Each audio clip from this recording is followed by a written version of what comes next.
శ్రీ గురుభ్యో నమః శ్రీ మాత్రే నమః.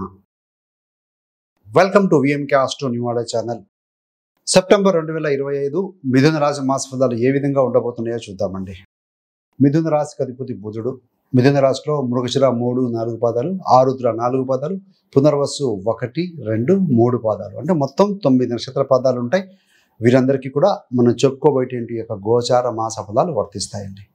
ముఖ్యంగా ఈ వీడియోలో ఏం చూడబోతున్నామని అంటే స్టూడెంట్స్కి, విద్యార్థులకు ఏ విధంగా ఉంటుంది, ప్రైవేట్ జాబ్లో ఉన్నవారికి, గవర్నమెంట్ జాబ్స్లో ఉన్నవారికి, వ్యాపారస్తులకి, అదేవిధంగా ఆర్థిక స్థితి ఏ విధంగా ఉంటుంది, దాంపత్య జీవితం ఏ విధంగా ఉంటుంది, వృద్ధులు అంటే సీనియర్ సిటిజన్స్ ఏ విధంగా ఉంటుంది, రాజకీయ నాయకులకు ఏ విధంగా ఉంటుంది, రైతులకి, న్యాయ సంబంధమైన విషయాలు, వివాహ విషయాలు, ఆరోగ్యం, ఇవన్నీ కూడా చూద్దామండి.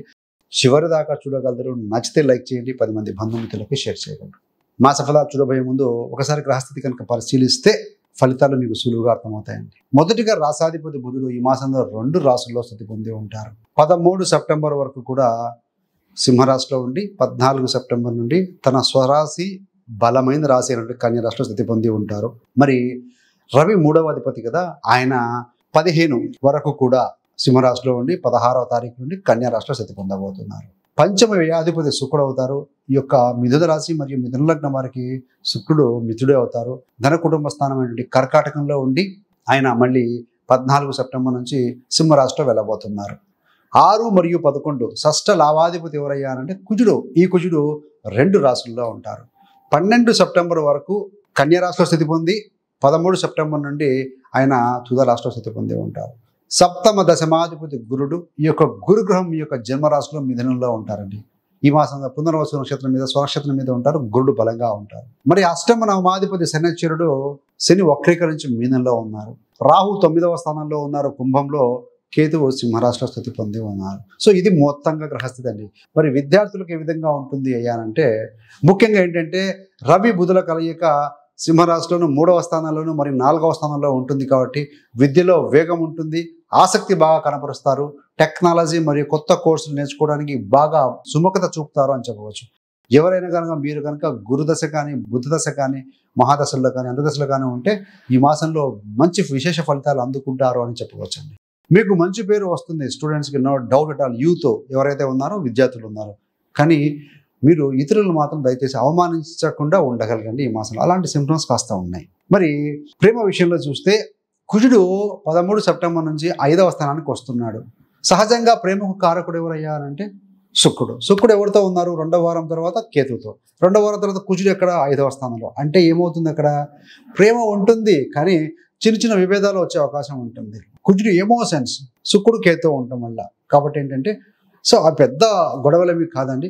ఏది ఏమైనా ప్రేమను నిలుపుకోవాలంటే మంచి ప్రవర్తన, అదేవిధంగా గౌరవం కలిగి ఉండాలండి. ఒక అండర్స్టాండింగ్ ప్రేమ అంటేనే. సో ఇలాంటివి ఉన్నప్పుడే అది ప్రేమ నిలుస్తుందని చెప్పాలి. మరి సెలబ్రిటీస్కి, వివిధ రంగాల్లో ఉన్న పెద్దవారికి ఎవరికి ఎలా ఉంటుందయ్యా అంటే ముఖ్యంగా ఏంటంటే గురుడు మీ రాశిలో ఉండి స్వనక్షత్రం మీద ఉన్నాడు. బుధుడు 2వ వారం తర్వాత చతుర్థానికి వెళ్తున్నారు. కాబట్టి మీకు మంచి పేరు, మంచి ప్రాజెక్టులు వస్తాయి. అది సినీ ఫీల్డ్ కావచ్చు, బయట బిజినెస్ ఫీల్డ్ కావచ్చు. సెలబ్రిటీస్గా పబ్లిక్లో ఉన్న వారికి ఎవరైతే ఉంటారో మంచి పేరు తెచ్చుకుంటారు. ప్రత్యేకంగా మిథున రాశి వారికి ఈ మాసంలో మంచి పేరు ప్రశ్నలు వస్తాయి ఆ రంగాల్లో ఉన్నవారికి. మరి ప్రైవేట్ ఉద్యోగులకు ఏ విధంగా ఉంటుందనంటే ముఖ్యంగా ఉద్యోగ నష్ట భయం, ఉద్యోగం పోతుందేమో, పరిస్థితులు బాగలేవు, ఉద్యోగం కోల్పోతామేమో అనే ఆలోచన భయంగా ఇంటర్నల్గా ఉంటుందండి, ఫీల్ ఉంటుంది. బికాస్ ఈ యొక్క శనిశ్చరుడు వృత్తిలో ఉండి వక్రీకరించి ఉన్నాడు. వక్రీకరించిన గ్రహం వెనక స్థానం కూడా చూస్తూ ఉంటుంది. 10 అంతే వృత్తి, రాజభావం, స్టేటస్. 9 అంటే వృత్తి లేనితనం, ఆలోచనలు వస్తూ ఉంటాయి. కాబట్టి డోంట్ వరీ అండి. పని భారం వల్ల కొంచెం ఒత్తిడి పెరిగే అవకాశం ఉంటుంది. కుజుడు కూడా చూస్తూ ఉంటాడు 2వ వారం వరకు కూడా. సో ఉండేవండి. సో నవడేస్ బయట మార్కెట్లో పరిస్థితులు బాగలేవు. ఎమోషన్గా ఉద్యోగం కనుక క్విట్ అయితే ఉద్యోగం రావడానికి మళ్ళీ చాలా టైం పడుతుంది. కాబట్టి సో ప్లాన్ ఆఫ్ యాక్షన్ వేసుకోవటం, టు డూ లిస్ట్ వేసుకోవటం, రాసుకోవటం ముందు రోజు నైటే. సో దానికి తగినంతగా పర్సనల్ లైఫ్, ప్రొఫెషనల్ లైఫ్ గురించి ఏం చేయాలో 4-5 పాయింట్స్ ముందు రోజే మనం ప్లాన్ విధించుకున్నాం అనుకోండి, నెక్స్ట్ డే హ్యాపీగా సబ్ కాన్షియస్ మైండ్ ఫ్రీగా ఉంటుంది. సో చక్కగా ముందుకు వెళ్తుంది.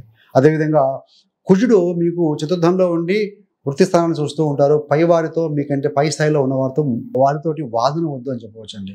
ఉద్యోగ భద్ర ఉంటుంది, నో డౌట్, కానీ మానసికమైన భయం ఉంటుంది. సో మానసిక ఒత్తిడి కూడా కొంచెం ఉండే అవకాశం ఉంటుంది. ముఖ్యంగా పోలీస్ శాఖ వారికి, ఇలాంటి వారికి కౌన్సిలింగ్ అవసరం. సో మీరు పోలీస్ రంగంలో ఉన్నవారు దుబారుగా మాట్లాడడం చేయడం వల్ల కొన్ని ఇబ్బందులు కూడా తలెత్తే అవకాశం అయితే కనపడుతుంది. మరి మిథున రాశి వారికి ఆర్థిక స్థితి ఏ విధంగా ఉంటుంది అంటే ధనస్థానంలో శుక్రుడు ఉంటాడు 13 సెప్టెంబర్ దాకా. మనీ ఫ్లో బాగా ఉంటుంది, no doubt at all. So 2వ స్థానం నుంచి 3వకు వెళ్తాడు, కేతుతో కలవబోతున్నాడు శుక్రుడు. 2వ వారం తర్వాత కొంచెం ధన రాబడి అనేది కొద్దిగా లాభాలు ఆశించడానికి అవకాశం తక్కువగా ఉంటుంది. బట్ మొదటి వారం మాత్రం ఫ్లో బాగా ఉంటుందని చెప్పాలి. డబ్బు జాగ్రత్తగా వినియోగించాలి. సో మనీ సంబంధంగా, ఫైనాన్షియల్ సంబంధంగా అవేర్నెస్ కలిగి ఉంటాం. బ్యాలెన్స్ షీట్ చెక్ చేసుకోవడం, మనీ ఫ్లో ఎంత ఉంది, ఎక్స్పెండిచర్ ఎంత ఉంది, ఖర్చు ఎంత ఉంది. సో అందుకని ఏంటంటే అత్యవసరం, అవసరం, అనవసరం ఈ 3 రకాలుగా విధించుకొని మీరు కనుక మనీ స్పెండ్ చేసుకుంటూ ఉంటే ఎలాంటి ఇబ్బంది లేకుండా ఉంటుందండి. మరి దాంపత్య జీవితంలో చూస్తే 7వ స్థానాన్ని ఎవరు చూస్తూ ఉన్నారు? కుజుడు చూస్తూ ఉన్నారు 12 సెప్టెంబర్ వరకు కూడా. అంటే ఏంటంటే కొంత వాదనలు ఉంటాయి కుజుడు వల్ల. కానీ 7వ స్థానాధిపతి గురుడు మీ యొక్క రాశిలోనే ఉండి 7వ స్థానాన్ని వీక్షిస్తూ ఉన్నాడు కాబట్టి కుజుడు వల్ల చిన్న వాదనలు వచ్చినా గురుడి వల్ల ప్రేమ, అవగాహన ఇలాంటివి ఉంటాయి కాబట్టి సెటరైట్ చేసుకుంటారండి, ఇబ్బంది లేదు. మరి వృద్ధుల విషయంలో, సీనియర్ సిటిజన్ విషయంలో ఏంటంటే పితృపక్షం కదా, సమయంలో మీరు అన్నదమ్ములు, బంధువుల అందరి కలియక సమావేశం జరుగుతుంది. అదేవిధంగా చిన్న గతంలో జరిగినటువంటి యొక్క ఏవైనా చిన్న వాదోపవాదాలు, గొడవలు తెర మీదకి వచ్చే అవకాశం ఉంటుంది కాబట్టి వాటికి ఎక్కువగా బలము, వాటి గురించి ఎక్కువ డిస్కస్ చేయకుండా సో పక్కన పెట్టడం ఉత్తమంగా భావించాలండి. మరి రాజకీయంగా చూస్తే ముఖ్యంగా లోపాలు తక్కువగా ఉంటాయి, మీ యొక్క డిగ్నిటీ పెరుగుతుంది. చతుర్థం అంటే మాస్ పబ్లిక్, అందులో కుజుడున్నాడు. 6వ స్థానం అంటే సర్వీస్ చేయండి. 4వ అధిపతి బుధుడు స్వస్థానంలోకి వస్తారు కాబట్టి మీ యొక్క నేము ఫేమ్ పెరుగుతుంది, ప్రజల్లో సాన్నిహిత్యం పెరుగుతుంది. సో ఆ రకంగా ముందుకు వెళ్తే రాబోయే రోజుల్లో ఏదైనా చిన్న పోస్ట్ ఎక్స్పెక్ట్ చేయొచ్చు. సో మీకు ఇంకా నేమ్ అండ్ ఫేమ్ వచ్చే అవకాశం ఉంటుందని చెప్పాలి. మరి దేశానికి ఒక రైతు, ఫార్మర్స్ విషయంలో ఏంటంటే చతుర్థాధిపతి బుధుడు చతుర్థంలోకి వస్తున్నారు. మీకు రిజిస్ట్రేషన్ సంబంధంగా కానీ భూ సంబంధంగా ఏమైనా వ్యవహారాలు ఉంటే ఆ వ్యవహారాలన్నీ కూడా చక్కగా సాఫీగా సాగుతాయి ఈ యొక్క సెప్టెంబర్ మాసంలో అని చెప్పవచ్చు. సో వారికి మీరు పండించిన పంటలకి సరసమైన ధరలు కూడా వస్తాయి అని చెప్పాలి. న్యాయ విషయాల్లో లీగల్గా చూస్తే ధర్మానికి కారకుడు గురుడు, కర్మకు కారకుడు శని. గురుడు బాగున్నాడు కానీ శని వక్రీకరించాడు. సో మిక్స్డ్ ఫలితాలు. ముఖ్యంగా ఏంటంటే 5వ స్థానంలో 13 సెప్టెంబర్ నుంచి కుజుడు రాబోతున్నారు కాబట్టి న్యాయమూర్తులు కొంచెం కఠినంగానే ఉంటారు. వాళ్ళ జడ్జిమెంట్స్ కానీ అవుట్ రైట్గానే ఉంటాయి. సో కొద్దిగా జాగ్రత్తగా ఉండాలండి. ఏది ఏమైనా కూడా అక్టోబర్ తర్వాత కొంచెం మంచి ఫలితం వచ్చే అవకాశం అయితే కనపడుతూ ఉంది. మీకు రిజల్ట్ కొంచెం లేట్గా అయినా కూడా అక్టోబర్ తర్వాత నుండి కొంచెం బాగా ఉంటుందని చెప్పాలి. మరి వివాహంగా చూస్తే ఇప్పుడు పితృపక్షము. సో కాబట్టి వివాహం చేసుకోవడానికి, ముహూర్తాలు పెట్టుకోవడానికి మంచి సమయం అయితే కాదండి, పితృపక్షం కాబట్టి వివాహం జరగదు. కానీ గురుడు మీ రాశిలో ఉండటం వల్ల, స్వనక్షత్రం మీద ఉండటం వల్ల ఇంతకాలం పెళ్లికి నిరాకరించిన వారు ముందుకు వస్తారు వివాహం చేసుకోవడానికి. సరే చూద్దామని. ఇది వారి యొక్క పేరెంట్స్కి సంతోషాన్ని ఇస్తుందండి. సంబంధాలు కనుక చూస్తే మదర్ వైపు నుండి, తల్లి వైపు సంబంధికుల నుండి కూడా వివాహ సంబంధాలు వచ్చే అవకాశం వస్తాయి అని చెప్పవచ్చు. మరి హెల్త్ ఈజ్ వెల్త్ కదా, కొంత శ్రద్ధ అవసరం అండి. బుధుడు రవి కేతుతో ఉన్నాడు, శుక్రుడు వస్తాడు. సో మళ్ళీ ఏంటంటే 6వ స్థానాధిపతి కుజునాల్లో ఉంటారు. సో ఏ రకంగా చూసుకున్నా కొంచెం శ్రద్ధ అవసరం. పని భారం, వర్క్లో ఉన్న వారికి పని భారం పెరుగుతుంది, కొంచెం మానసికమైన ఒత్తిడి ఉండే అవకాశం ఉంటుంది. Otherwise it is good. శుక్రుడు మరియు కేతుతో కలిసి ఉండటం వల్ల 3వ స్థానంలో 2వ వారం తర్వాత సహాయకుల నుండి, నేబర్స్, కోలీగ్స్ ఇలాంటి వారి నుండి డిపెండ్ కాకుండా వారి మీద first of all depending nature తగ్గించుకోండి. సో తగ్గే అవకాశం ఉంది. మద్దతు కొంచెం తక్కువగా ఉంటుంది. ఒత్తిడి వల్ల కొంచెం ఒత్తిడికి ఫీల్ అవుతే ఏమవుతుంది, నిద్రలేమి సమస్యలు, వెన్ను నొప్పి, సో నడుము భాగంలో కింద వైపు కూడా వెన్ను నొప్పి వచ్చే అవకాశం ఉంటుంది. అదర్వైజ్ మేజర్గా హెల్త్ ఇష్యూస్ ఏం కనపట్లేదండి. మొత్తంగా చూస్తే ఫలితం బాగుందండి. ఇక్కడ విద్యార్థులు చాలా బాగుంది, నో డౌట్ అట్ ఆల్. మీ సంతానం డెవలప్ అవుతారు, గురుడు దృష్టి ఉంది, వ్యాపార విస్తరణ కూడా జరుగుతుంది. మరి ఉద్యోగస్తులకి ఉద్యోగం ఏమవుతుందో నాకు భయాందోళన ఉంటుంది మానసికంగా, కానీ ఉద్యోగ భద్రత ఉంటుంది. అలా అని చెప్పి క్విట్ చేసి కొంతమంది జాబ్స్కి నేను హైయర్ ప్యాకేజ్ కోసం వెళ్తాను అంటారు. మార్కెట్లో పరిస్థితులు బాగాలేవు కాబట్టి ప్రాక్టికల్గా ఉండండి. సో గవర్నమెంట్ జాబ్ చేసే వారికి ఏంటంటే కొంత నేమ్ అండ్ ఫేమ్ ఉంటుంది, కానీ పని ఒత్తిడి కూడా వాళ్ళకు కూడా ఉంటుందండి. ఆర్థిక స్థితి ఏంటంటే 2వ వారం వరకు కూడా ధన రాబడి బాగా ఉంటుంది. 2వ వారం తర్వాత కొంచెం ఫ్లో తగ్గే అవకాశం.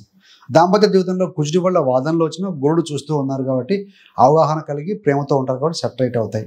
సో పితృపక్ష సమయంలో అందరూ కలుసుకుంటారు. కాకపోతే గతంలో జరిగిన చిన్న చిన్న వాదోపవాదాలను తెర మీద తీసుకురాకూడదు, వాటిని పక్కన పెట్టేసేయండి. మరి రాజకీయంగా చూస్తే నేమ్ అండ్ ఫేమ్ ఉంటుంది, ప్రజాపక్షంగా మీరు ఉంటారు కాబట్టి ప్రజల్లో అనుకూలత మీకు కలుగుతుంది, ఎక్కడ పోయినా మీకు బాగానే ఉంటుంది. రైతులకు ఏంటంటే రిజిస్ట్రేషన్స్ కాబట్టి వాళ్ళ పొలం గట్లు, పొల సమస్యలు ఏమైనా సాల్వ్ అవుతాయి. సో అన్నీ కూడా సాఫీగా జరుగుతాయండి. సో 5లో కుజుడు వస్తాడు 2వ వారం తర్వాత కాబట్టి న్యాయమూర్తులు కఠినంగా ఉండే అవకాశం ఉంది. కోర్టు వ్యవహారాలు జాగ్రత్తగా డీల్ చేయండి, కొంచెం డిలే అవ్వచ్చు. సో వివాహం అంటే పితృపక్షం వివాహానికి మంచి సమయం కాకపోయినా గురుడు చూస్తూ ఉన్నాడు కాబట్టి గతంలో వద్దు నాకు పెళ్లి సెటిల్ కావాలి అంటూ ఉన్న వాళ్ళు కూడా సో మరి ఆలోచన మార్చుకొని వివాహం సరే అని అనడం వల్ల పేరెంట్స్ కొంచెం పాజిటివ్గా అనిపిస్తుంది. సో మదర్ వైపు ఇక్కడ గోడు కూడా పునర్వసు మీద ఉండి రాశి చూస్తూ ఉన్నారు కాబట్టి 7వ స్థానాన్ని చూస్తూ ఉన్నారు కాబట్టి పేరెంట్స్ వైపు నుంచి కూడా సంబంధాలు వచ్చే అవకాశం ఉంది. సో ఆరోగ్య విషయంలో నడక ప్రాణాయామం ధ్యానం, ఫిజికల్ ఫిట్నెస్ కోసం తేలికపడే వ్యాయామాలు, నడక ప్రాణాయామం ధ్యానం ఇట్లా చేస్తూ ఉంటే కనుక బాగుంటుంది. మేజర్ హెల్త్ డిఫెక్ట్స్ ఉన్నాయని చెప్పడానికి లేదండి. నిద్రలేమి ఉంటే ఉండొచ్చు, కాస్త వెన్నునొప్పి ఉంటే ఉండొచ్చు, అదర్వైజ్ ఇట్స్ గుడ్ అని చెప్పాలి. మరి శని వక్రీకరించాడు, వృత్తిలో ఒత్తిడి ఉంది కదా, have some plan of action, to list రాసుకోవడం కావచ్చు, ఇలా చేసుకుంటూ ఉంటే బాగుంటుంది. అదేవిధంగా శనికి సంబంధంగా శనికి తైలాభిషేకం కావచ్చు, ప్రతిరోజు శని కాలం ఇండికేట్ చేస్తారు, నడక చేయండి. వృద్ధులకి, డిజేబుల్డ్ పీపుల్కి ఏదైనా తోచినంత ఎప్పుడన్నా కుదిరితే సహాయం చేస్తుండండి. శనివారం కూడా మరీ మంచిది. చిన్నపాటు రెమెడీ చేసుకుంటూ ఉంటే బాగుంటుంది. సో థ్యాంక్స్ ఫర్ వాచింగ్ అండి. మీకు కనుక ఇంకా మిథున రాశి గురించి క్షుణ్ణంగా తెలుసుకోవాలనుకుంటే ఈ యొక్క పుట్టుక నుండి మరణం వరకు మిథున రాశి వారి జీవిత రహస్యాలు, అసలు ఈ రాశిలో వీరి జన్మ ఎందుకు జరిగింది అని ఒక వీడియో కూడా చేయడం జరిగింది, రిలీజ్ చేసాం. మంచి ఇన్ఫర్మేషన్ ఉంది. సో ఆ వీడియో యొక్క లింక్ను కూడా మీకు డిస్క్రిప్షన్లో ఇవ్వడం జరుగుతుంది, గమనించగలరు. So thanks for watching. ఇలాంటి మరిన్ని మంచి మంచి వీడియోల కోసం విఎంకే ఆస్ట్రోన్యూమరాలజీ ఛానల్ సబ్స్క్రైబ్ చేసుకోగలరు. పక్కన ఉన్న బెల్ సింబల్ మీద క్లిక్ చేస్తే మేము చేసే ప్రతి వీడియోకు నడిపిస్తారో మీ దాకా ఉంటుంది. సర్వే జన సుఖినో భవంతు. స్వస్తి.